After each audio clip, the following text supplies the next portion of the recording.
আসসালামু আলাইকুম রহমতুল্লাহ বরকাত। আমার সকল নির্বাচনের এটা এই সেই ফাহাদ যেখানে আল্লাহ রাসূল সাল্লাম বিদায় হজের ভাষণ দিয়েছিলেন।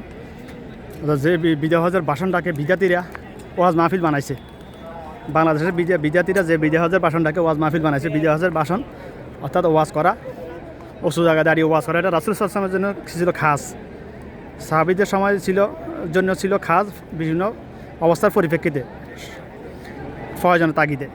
আর বাংলাদেশে যেটা, এটা হচ্ছে সম্পূর্ণ বিদাত। মঞ্চ তৈরি করে ওয়াজ করাটাই হলো বিদাত। যারা ওয়াজ করে ওয়াজ করে হেতে ও বিদাতি ধর্ম ব্যবসায়ী, যারা মঞ্চ তৈরি করে তারাও বিদাতি ধর্ম ব্যবসায়ী। ওয়াজ করে মঞ্চ তৈরি ওয়াজ করে যদি দিন প্রচার হয়ে যেত, কায়েম হয়ে যেত, তাহলে আর রাসূল সাল্লাল্লাহু আলাইহি ওয়াসাল্লামের সাথে বড় কোনো ওয়াজি বক্তা কি পৃথিবীতে আছে না হবে কিয়ামতের আগ পর্যন্ত? সাহাবীদের সাথে বড় কোনো ওয়াজি বক্তা কি পৃথিবীতে কিয়ামতের আগ পর্যন্ত আসবে? কখন আসবে না। তাহলে তারাকে ওয়াজ করেছে, মঞ্চ তৈরি ওয়াজ করেছে না মানুষের ধারে ধারে গিয়ে দিনের দাওয়াত দিয়েছে, দিন প্রচার করেছে। এটা হলো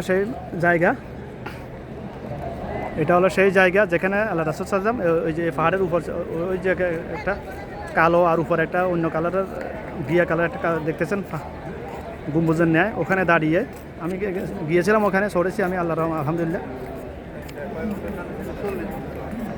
আল্লাহ রাসূল সাল্লাল্লাহু বিদায় হজের ভাষণ দিয়েছেন। কেন ওখানে দাঁড়িয়েছেন? কারণ ওখান থেকে সবাইকে আল্লাহ রাসূল সাল্লাল্লাহু দেখতে পেরেছেন। উনি যদি নিচে থাকতেন তাহলে সবাই ওনাকে দেখতে পাইতো না। এই জন্য ওনার জন্য ছিল খাস, ওটা আল্লাহ নির্দেশে ওখানে ভাষণটা দিয়েছেন। বিদায় হজের ভাষণ হলো রাসূল সাল্লাল্লাহু জীবনের সর্বশেষ ভাষণ।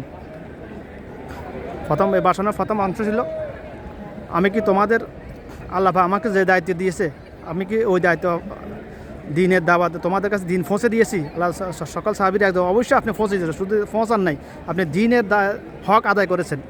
সকল সাহাবীরা একযোগে স্বীকৃতি দিয়েছেন। অথবা আল্লাহ রাসূল সাল্লাল্লাহু বলছেন, আমি তোমাদের জন্য আমার উম্মতের জন্য এমন দুইটা জিনিস রেখে যাইতেছি, আমার কোনো উম্মত যদি এটা আঁকড়ে ধরে তাহলে সে কখনো পথভ্রষ্ট হবে না। তাকে শয়তান কখনো পথভ্রষ্ট করে জান্নাতের রাস্তা থেকে ফিরিয়ে জাহান্নামের রাস্তার দিকে পরিচালনা করতে পারবে না। সেই দুইটা জিনিস হলো কি? কোরআন মাজিদ আর আমার হাদিস।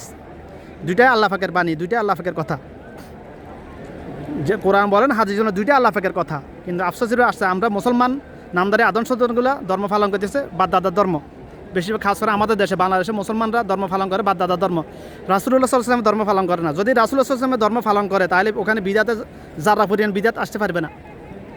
কারণ আমাদের দেশের মানুষের আমলের সাথে শুধু বিদাতে ভরা, যেদিকে তাকে ওইদিকে শুধু শিরিক আর বিদাত। বাংলাদেশের মানুষের মুখে কথায় কথায় শুধু বিদাত আর শিরিক আর বিদাত ছাড়া কিছুই নাই আর বেশিরভাগ ক্ষেত্রে। যেহেতু কারণ বাংলাদেশের জনসংখ্যার মধ্যে 90% মুসলমান নামদারি আদম সন্তান, তার মধ্যে 1999 জন আল্লাহর কালাম না জাননেওয়ালা, না সমাজ নেওয়ালা, জাহেল। এটা হলো সবচেয়ে বড় আফসোসের বিষয় বাংলাদেশের ক্ষেত্রে। তো আমাদেরকে তালাবুল ইলমি ফারিদাতুন আলা কুল্লি মুসলিমিন, দিনী ইলম তলব করা প্রত্যেক মুসলমানের উপর ফরজ। কেমন ফরজ? নামাজ রোজার মতো ফরজ। শুধু ফরজ না, নামাজ রোজার আগে সর্বপ্রথম ফরজ হলো এটা দিনী ইলম তলব করা। কারণ আমি কোনটা হাদিস, কোনটা জাল হাদিস, কোনটা সুন্নাহ, কোনটা গায়রে সুন্নাহ, এটাই যদি না জানি, আমার কাছে তো এই ইলম যদি না থাকে, এই ইলম অর্জন করাটাই হলো দিনী ইলম। তো তাহলে আমি আমল করবো কীভাবে? আমি আমল তো করবো বিদাতে নিয়মে। আমি আমলের মধ্যে শিরিক ঢুকে যাবে, বিদাত ঢুকে যাবে। এগুলো এই আমলের জন্য আমার উসুলে আমার উপর জাহান্নাম ওয়াজিব হয়ে যাবে। তাহলে আমার এই আমল করে লাভ কী? এই জন্য দিনী ইলম তলব করা প্রত্যেক মুসলমান নারীর উপর ফরজ। কেমন ফরজ? নামাজ রোজার আগের ফরজ। এটা ঈমান আনার পরে সর্বপ্রথম ফরজ হলো এটাই, তারপর নামাজ।